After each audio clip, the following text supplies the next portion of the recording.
और जब हम कहते हैं पाप या पुण्य, तो इसका मतलब क्या होता है? इसका मतलब एक ऐसा एक्शन आपने शरीर या इंद्रिय से किया जिससे कुछ एनर्जी पैदा हो जाएगी। जब वो बुरी होती है तो उसी को हम पाप कहते हैं, जब अच्छी होती है तो उसी को हम पुण्य कहते हैं। अभी पाप क्या है, पुण्य क्या है, इसकी एक बड़ी लंबी डिटेल हमें शास्त्र में मिलती है, भगवत गीता में मिलती है। 16वें अध्याय के पहले, दूसरे, तीसरे, चौथे श्लोक में बहुत डिटेल से भगवान ने बताया। पाप करते हैं हम, बुद्धि से भूल सकते हैं, पर उसका एक इम्प्रिंट तुम्हारे मन में बन जाता है। जैसे सीसीटीवी कैमरा सब कुछ रिकॉर्ड कर रहा है। अभी ये सीसीटीवी कैमरा जिस हार्ड डिस्क में रिकॉर्ड कर रहा है, उसको तो कोई तोड़ दे, फोड़ दे, खत्म कर दे, डिस्ट्रॉय कर दे, लेकिन आपका ये जो मन है ना, ये ऐसा सीसीटीवी कैमरा है, इसको आप ना मार सकते हैं, ना खत्म कर सकते हैं, ना तोड़ सकते हैं, ना ही इस मन में जो कुछ गया है उसको डिलीट कर सकते। The most dangerous thing is your own mind. So you do good, imprint is in. You do bad, imprint is in. It's like putting a seed in the ground. कल हमने पम्पकिन और asparagus 2 बीज बोए कल हैं। उसका पहला जो अंकुर है वो 6 हफ्ते बाद निकलेगा। उसके पहले कोई देखेगा तो कहेगा खाली मिट्टी है, पर उस मिट्टी में जो बीज गया हुआ है वो तो अंदर अंदर काम कर रहा है, राइट? तो 6 हफ्ते में अंकुर निकला। अंकुर को पौधा बनने में समझिए महीना एक और लग जाता है। फिर उसमें फूल आता है, फिर उसमें जो भी हमने सब्जी लगाई है वो सब्जी निकल आती है, फिर वो सब्जी बड़ी हो जाती है। तो 3-3.25 महीने की ये गेम होती है। आप जो कर्म करते हैं वो महीने नहीं, सालों नहीं, कई बार जन्मों की गेम चलती है। मन की धरती में आप जब से पैदा हुए हैं तब से कुछ ना कुछ कर्म तो कर ही रहे हैं ना। कभी अच्छे काम करते हो, कभी बुरे करते हो, कभी झूठ बोल देते हो, कभी चालाकी करते हो, कभी किसी का सामान उठा लेते हो, कभी किसी के बारे में कुछ गंदी बात कर देते हो, कभी किसी को मार पीट देते हो, कभी। तो ये जितने भी गड़बड़ काम आप कर रहे हैं, ये सब बीज बन के आपके मन के जमीन में पड़ रहे हैं। फल कब देंगे? जब समय आएगा। कब समय आएगा? ये एक बड़ी लंबी चौड़ी कैलकुलेशन एस्ट्रोलॉजी में होती है, जिसको हम कहते हैं दशा सिस्टम। तो दशा से पता लगता है किस समय पर क्या होगा। अब आपके स्कूल में आपको एस्ट्रोलॉजी तो पढ़ा नहीं रहे, कह रहे इंजीनियर, डॉक्टर, सीए, एमबीए ये सब कर लो, इसका क्या करोगे तुम? प्यारे, जिस जिंदगी को जी रहे हैं, ये जिंदगी तुम्हें कहां लेकर के पटकेगी, तुम्हें सिकंदर बनाएगी कि बंदर बनाएगी, क्या मालूम। तो क्या ये बिल्कुल फंडामेंटल नहीं हो जाती that now everybody wants to know what will happen tomorrow, right? इसीलिए हमारी सारी वर्कशॉप्स में से सबसे पॉपुलर कौन सी हुई? Face reading.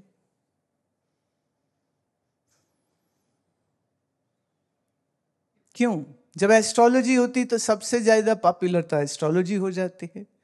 क्यों? क्योंकि सबको जानना है कि हमारी जिंदगी में क्या होने वाला है, सबको जानना है। और ज्योतिष इसी की समझ हमें दे देता है। और एक समय पर हमारे सब गुरुकुलों में ज्योतिष सबको सिखाया जाता था। लॉट ऑफ गणित, बहुत सारा मैथमेटिक्स है इसमें, बहुत सारी साइंस की एस्ट्रोनॉमिकल जो locations of the planet, degrees of the planet, किस समय, किस काल, किस जगह, किस लैटिट्यूड, किस लॉन्गिट्यूड में जातक का जन्म हुआ है, it makes all the difference. यहां कोई एक्सीडेंट से कुछ नहीं हो रहा है, बस ऐसे ही नहीं कि तुम कहीं भी पैदा हो जाओगे, कारण है उसके पीछे। तो जब ये सब चीजें, ये सब घटनाएं जो घटती हैं, इनका संबंध हमारे किए गए कर्म के अनुसार होता है। इसलिए शरीर की तो एक बहुत लिमिटेड आयु है, बहुत 60, 70, 80, अगर बीच में कईयों की और भी छोटी होती अल्पायु, तो 2 साल, 4 साल, 6 महीने में ही मृत्यु हो जाती। कारण होते हैं उसके भी। लेकिन हमारा मन कितना पुराना है, शायद जब से ये सृष्टि है तब से है, तो कितने जन्म हो चुके होंगे और कितने कर्म हम कर चुके होंगे, और सब कुछ हमारे मन में स्टोर है। हम भाग नहीं सकते उससे, बिल्कुल भाग नहीं सकते।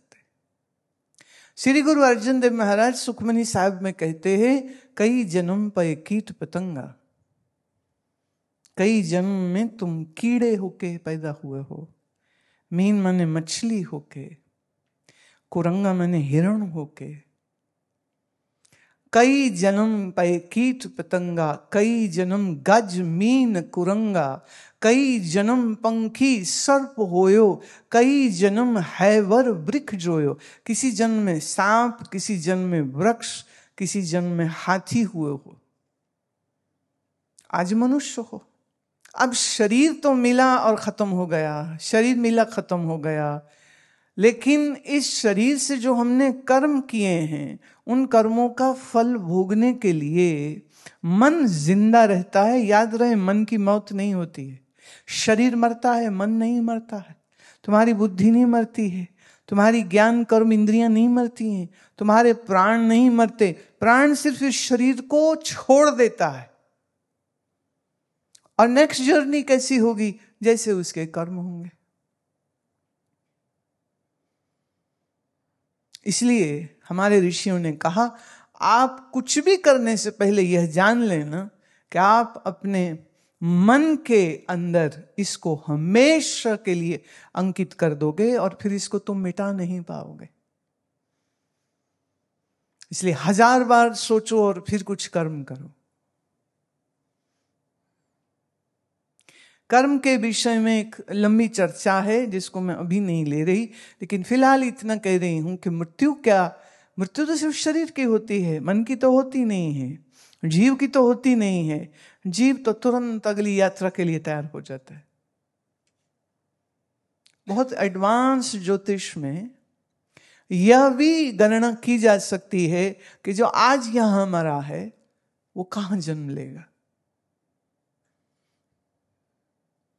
जो यात्रा यहां छूटी, हम कहते हाय अधूरी यात्रा छूट गई, अरे उसकी तो अभी शादी नहीं हुई थी, अभी तो बच्चे नहीं हुए थे, अरे ये मर गया, ये तो अधूरा ही रह गया। वो कहते हैं नहीं, अधूरा कुछ नहीं, इस शरीर में इतना ही समय रहना था,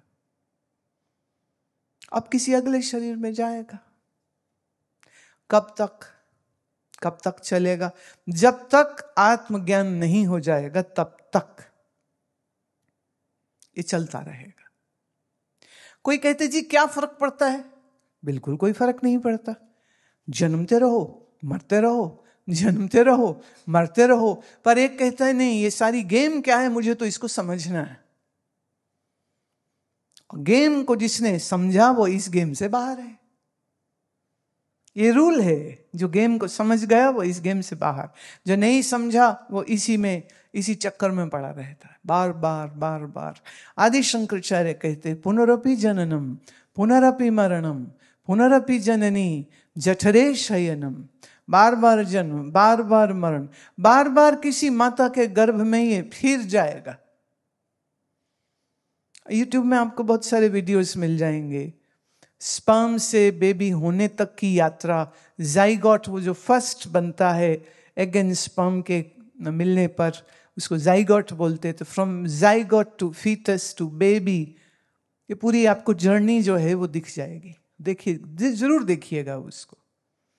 अभी जन्म हो गया तो फिर कर्मानुसार वैसे माँ बाप, वैसा घर, वैसी बुरे मिलेंगे, अच्छे मिलेंगे, तुम्हारे कर्म पर डिपेंडेंट।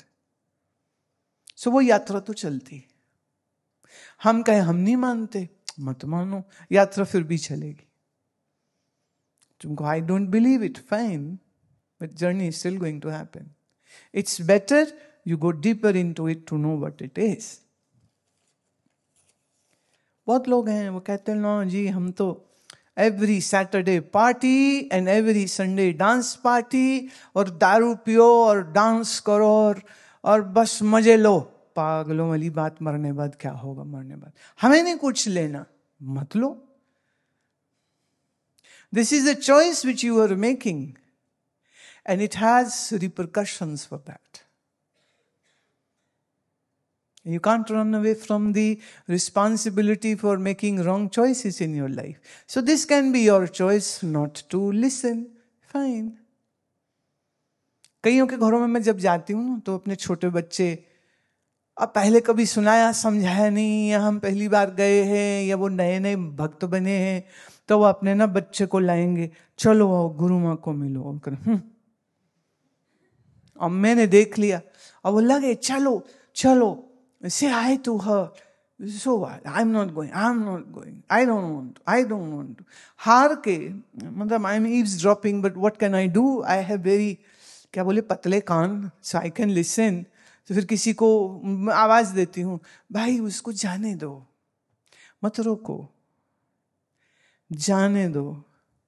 कई लोग ऐसे हैं जो मुझे पहली बार मिले तो मैं भी कर्टसी से थोड़ी देर बैठ गए, उनके माँ पिता या कोई घर के बड़े हैं जो हमारे भक्त हैं, तो उन्होंने कहा अरे गुरुजी आ रहे, सारे बैठेंगे ड्राइंग रूम में, कोई नहीं जाएगा। सारे बैठ जाते हैं और फिर वो शुरू हो जाते हैं, क्या बोलते हैं, बेबी जय करो।